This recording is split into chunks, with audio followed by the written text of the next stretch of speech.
Once upon a time, a huge white creature resembling a human gazed at a spaceship departing, leaving it behind. The beast then consumed an unusual black liquid. A swift reaction happened within its body. Gradually, the creature's form decomposed whilst falling down a waterfall. The DNA from its body produced a new life form. In 2089, two scientists named Elizabeth Shaw and Charlie Holloway found a prehistoric mural of humans at a Scottish archaeological site. Experts believe that the artwork dates back over 35,000 years. The picture depicted a figure resembling a human with a larger body, indicating towards an unusual collection of stars. This moved Elizabeth to tears as the star grouping matched what had been unearthed in prehistoric paintings across the globe. Elizabeth believed that the secret to humanity's origins lay within that very cluster of stars. In 2093, a spacecraft called Prometheus departed from Earth into stellar space. 17 people were part of the crew. They were placed in cryogenic chambers and slept for 2 years during the journey. Their care was handled by a humanoid robot named David. Elizabeth was among the crew. David studied humanity's historical languages and cultures during his time on the ship. David attempted to awaken the leader of the expedition, but the individual was already awake. To cut a long story short, the Prometheus ship arrived at the planet they were heading to. David attempted to awaken the leader of the expedition, but he was already awake. The leader of this expedition was a woman named Meredith Vickers. Vickers instructed David to wake all the crew members up. Elizabeth and her partner Charlie were also part of this group. Once all the crew members were up, Vickers brought everyone to the hall. In there, Vickers stated she led the expedition and accused a holographic video recording. This video showed an aged man named Peter Wayland, the head of Wayland Corporation, funding an expedition aboard the scientific vessel Prometheus to follow the map to the distant moon LV-223.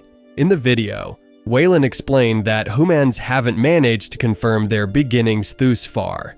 He proceeded to introduce two scientists, Elizabeth and Charlie, and asked them to step forward to clarify the aim of the trip. Following their presentation, the hologram video recording came to an end. Elizabeth informed the team that she and Charlie had discovered multiple old objects on Earth. They displayed enormous figures that pointed to a single group of stars. This seemed inconceivable. How could distant civilizations illustrate the identical phenomenon? Using current human technology, they determined said planet had a sun resembling Earth's. Consequently, they planned on visiting this world as it appears to be the most plausible abode for life. Elizabeth concluded that the key to human ancestry lay on that planet. Elizabeth hoped to meet the humanity's forerunners, the engineers on the planet they were heading to, as she had a feeling that they were responsible for creating humans on Earth. However, many researchers joining the expedition had mixed opinions about her theory, with some in agreement and others laughing it off. After the meeting, Vickers instructed Elizabeth and Charlie to go into his room. Vickers' room was an aircraft lifeboat that could sustain life for 2 years in case of an emergency. Elizabeth also noticed a medical capsule in the room that could carry out various medical procedures automatically. Vickers reminded Elizabeth and Charlie to follow his orders. If they came across the creature, the engineer, Vickers explicitly warned them not to approach it directly. Elizabeth disagreed, but since Vickers represented Wayland Industries, which funded the expedition, Elizabeth had to comply. Captain Jonek directed the pilots to get ready to enter the planet's atmosphere. When they entered the surface, they soon discovered that the air was toxic to humans. After cruising for a while, they found no signs of life on the planet's surface. Suddenly, Charlie caught sight of a huge, unusual structure.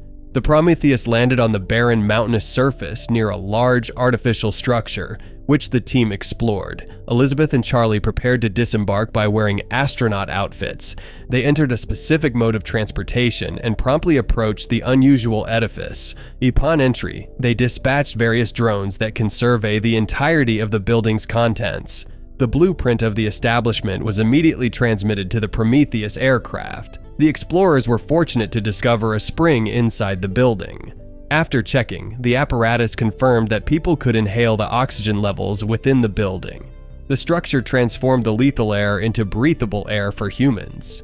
They started to take off their helmets and were able to breathe easily inside. As David walked through the corridor, he spotted an unusual inscription on the wall covered in green slime. David touched it, and immediately, a holographic recording displayed many colossal creatures running towards a location. The team went in the direction of the hologram. One of the creature's pictures fell, and it got decapitated by the door. On approaching the corpse, they found it to be headless and strange. Researchers Fifield and Milburn became frightened in this situation. They sensed something out of the ordinary and decided to retreat to the plane. Elizabeth kept researching and found out that the creature's body had died over 2,000 years ago. David pushed some buttons which opened the door. They walked in and discovered the alien's head had been severed. They also spotted a huge statue of a person's head, different pictures on the ceiling, and many odd metal bottles. David noticed a dark liquid flowing on the metal bottles. Janek, from inside the ship, informed everyone in the building that a potent silicon storm was heading towards them. Janet instructed all the scientists to hasten back into the aeroplane. Elizabeth put the alien's head into a bag. David secretly took a cylinder with him while the remaining ones began leaking a dark liquid. They hurried out and traveled in a vehicle while being chased by the storm. As they were about to board the plane, a piece of the alien's head fell. Elizabeth attempted to retrieve it, but the storm blew her away. Charlie wanted to assist, but the storm was too strong, leaving them powerless. David secured himself to a rope and emerged from the aircraft to aid Elizabeth and Charlie back into the helicopter. Unfortunately, Fifield and Milburn remained trapped inside the peculiar edifice, and they're currently missing. Janek instructed them to remain in the building until the storm passed. The team would pick them up both tomorrow once the storm has subsided. On the plane, Elizabeth promptly inspected the alien's head that he had discovered. The alien was found to be wearing a helmet following a scan. Elizabeth removed her helmet and was shocked to see an extraterrestrial face resembling that of a human. The alien had black liquid moving on its head. They attempted to test the alien by electrocuting it, resulting in a sudden reaction and movement in the alien's face. Out of fear, the alien's head was immediately placed inside a box. Suddenly, the head of the extraterrestrial burst. Next, in a different room, David communicated with someone through a crayon tube. David investigated the cylinder and the liquid inside. He procured an iron bottle from the structure, opened it, and extracted a single drop of black liquid onto his fingertip. Elizabeth inspected the DNA of the extraterrestrial's head at another location. Elizabeth was amazed to find out that the alien's DNA was just like human DNA. Elizabeth was stunned. She has finally found the engineer who created humanity, the alien. However, Elizabeth was bewildered by the mystery of what wiped out those creatures. Over in another location, David encountered Charlie, who was intoxicated. David offered more drinks to Charlie. He intentionally tainted a drink with the liquid and gives it to the unsuspecting Charlie, who drank it straight away without any doubt. Shortly after, a tipsy Charlie offered Ellie a rose, and then they had a sex. Inside the structure, Fifield and Milburn discovered a heap of dead engineers. The corpses appeared to have been butchered by something. Janek informed Fifield from the aircraft that the drones had picked up a sign of life in their vicinity, causing further panic. The life signal from the drone promptly vanished. Janek said the drone could have just had a brief issue. He reassured Fifield and Milburn not to fret. Fifield and Milburn found themselves in a structure filled with metal containers within the alien site. As they attempt to rest, they notice movement, and a serpent-like being emerges from the earth. Everyone inside the plane was fast asleep. A snake-like creature abruptly bit him and wound around his arm with so much pressure that it broke. Milburn attempted to examine the creature up close. Fifield endeavored to sever the creature, but the acidic liquid that it exuded dissolved the helmet right away. The creature then infiltrated Milburn's suit and entered his mouth. The following day, once the storm had calmed, Janek instructed the team to convene. Janek led them into the building to collect Fifield and Milburn. Janek ascended and had David inspect a nearby room where a drone had crashed the previous night. They set off. Meanwhile, Vickers monitored the video feed on David's shirt as he approached the hallway where the drone had detected signs of life the night before. David comes across. The drone stopped in front of a door. He opened it and saw thousands of metal bottles piled up inside. As he explored further, he discovered a room that resembled an aircraft cockpit. David then deactivated the camera on his shirt. Meanwhile, Elizabeth noticed Charlie behaving oddly. His eyes were red, as though he has been infected with something. Janek subsequently discovered Milburn's dead body. A peculiar being traveled from inside his mouth and submerged itself into the puddle. Meanwhile, Charlie's ailment deteriorated. Elizabeth requested Janek and the rest to go back to the aircraft and assist Charlie. They hurried towards the plane. Vickers from the helicopter sights an infected Charlie. Elsewhere, David pressed some buttons and they lit up. Then a hologram appeared and showed the cockpit room. A space map hologram also appeared. The engineers had tried before to fly the plane to Earth, but something stopped them. David noticed a small container where an engineer's body was still alive. While in the vehicle, Elizabeth witnessed Charlie's body beginning to change. When Elizabeth attempted to take Charlie onto the airplane, Vickers stopped her with a flamethrower. Vickers prohibited any infected individuals from entering the aircraft.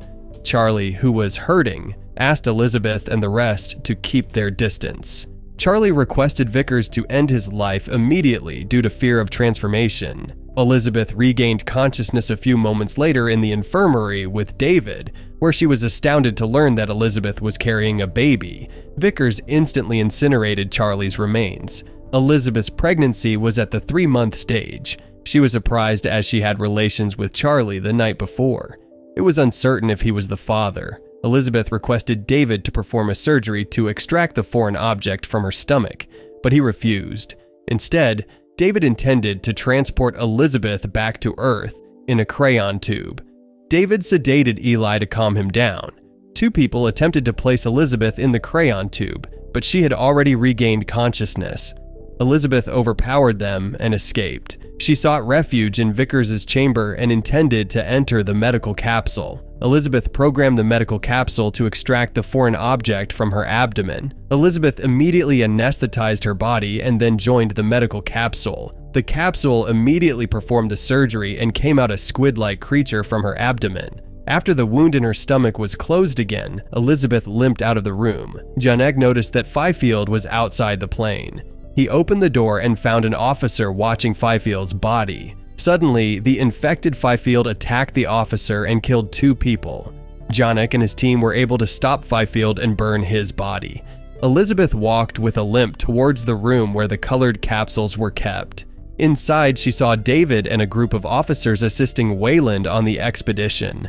Elizabeth inquired about Wayland's participation, to which he responded that he did not want to waste his life waiting for the research findings to be reported by the team to locate the creator. Instead, Wayland would directly meet with the engineers.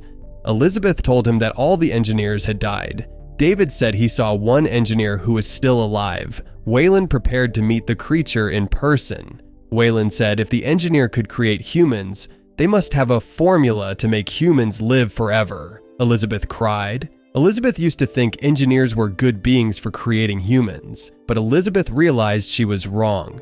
The planet was showing proof that engineers make harmful pathogens. Elizabeth asked everyone to depart the planet. However, Wayland was determined to see the engineer straight away. Elizabeth readied herself by putting on a costume with the remaining energy. Soon after, Janek arrived to see Elizabeth. Janek, who was also anxious, informed Elizabeth that his research indicated that the planet was not the engineer's home. This planet was a military research center owned by the engineer because it contained pathogens in iron bottles that could produce monsters for use as weapons of mass destruction. The engineers may have planned to use these pathogens to destroy a civilization. However, the engineers misjudged, resulting in the pathogens killing them instead.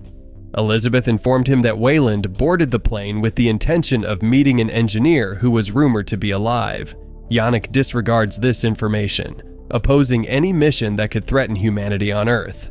Meanwhile, Vickers tried to block Wayland's entry into the building, but Wayland persisted, instructing Vickers not to interfere. It transpired that Vickers was Wayland's daughter. The group then entered the structure. David led them to the room where the pilot sat. Elizabeth was amazed to see a huge stack of many iron bottles. Janek, who was inside the Prometheus aircraft, saw on Elizabeth's shirt's camera. After an examination, they realized the room Elizabeth went into looked like a spaceship. There were numerous rooms in the aircraft with thousands of iron bottles carrying dangerous diseases. It was undoubtedly a military plane. Inside, David pressed some buttons. David told Elizabeth that the alien craft would have flown off if things weren't so chaotic. Elizabeth asked where the craft was going. David replied, "Earth." Elizabeth was taken aback. She then asked why they wanted to go to Earth. David explained that sometimes, in order to create something new, it was necessary to first destroy what already existed. He proceeded to open the capsule, within which there was a living engineer. As soon as the capsule opened, the engineer rose from inside. The creature had a large body. Elizabeth was angry and asked why the engineer made humans when the engineer ultimately wanted to destroy them. However, the engineer remained silent. David attempted to communicate using an ancient language, but the engineer suddenly became agitated and violently removed David's head, killing everyone else. Fortunately, Elizabeth managed to escape. Wayland also died. The engineer removed the plane's cockpit seat and then wore a helmet to get into it and start the engine. Meanwhile, the alien escaped and informed Janet that the engineer had kicked off the plane to Earth. Elizabeth requested Janet to prevent her. He said that the Prometheus was not a fighter plane and had no weapons on it. As the ground split, a huge alien spaceship started to take off. Janek had an idea for stopping the engineer, so he went up to crash the Prometheus plane. In simple words, Janek would sacrifice himself. However, Vickers did not agree with this plan. Janek released the lifeboat aircraft so that Vickers could survive for 2 years. Vickers, who was emotional, quickly entered the ejection capsule. Janek piloted the Prometheus at high speed and collided with the enemy plane, resulting in a large explosion. The enemy aircraft crashed. Below, Elizabeth and Vickers rushed to escape from the plane's remains. The plane crushed Vickers, and then it fell on Elizabeth. Fortunately, Elizabeth survived and was shielded by rocks. After getting back to her senses, Elizabeth proceeded to the lifeboat and gathered several supplies. Later, she heard a noise coming from the health capsule room. A huge octopus hire was spotted. Next, Elizabeth received a call from David informing her that the engineer was heading towards her. The engineer then emerged and approached Elizabeth. She proceeded to open the door to the medical capsule, and a massive octopus burst out from inside, swiftly attacking the engineer. Elizabeth hurried away, and the octopus creature gave engine operator something to eat. David contacted Elizabeth once again outside. David requested Elizabeth's assistance, promising to help her leave the planet in return. David discovered that the engineer owned another aeroplane that he could pilot. David has the ability to fly the aircraft. Elizabeth stood up and retrieved David's body parts. David expressed gratitude to Elizabeth for her help. He had planned to take Elizabeth back to Earth, but it turned out that Elizabeth has no desire to return home. She intended to reach the engineer's home world in an attempt to understand why they wanted to destroy humanity. So, what did you think of this movie? Leave it in the comments below, and if you liked the video, please like and subscribe for more movie recaps. See you in the next video.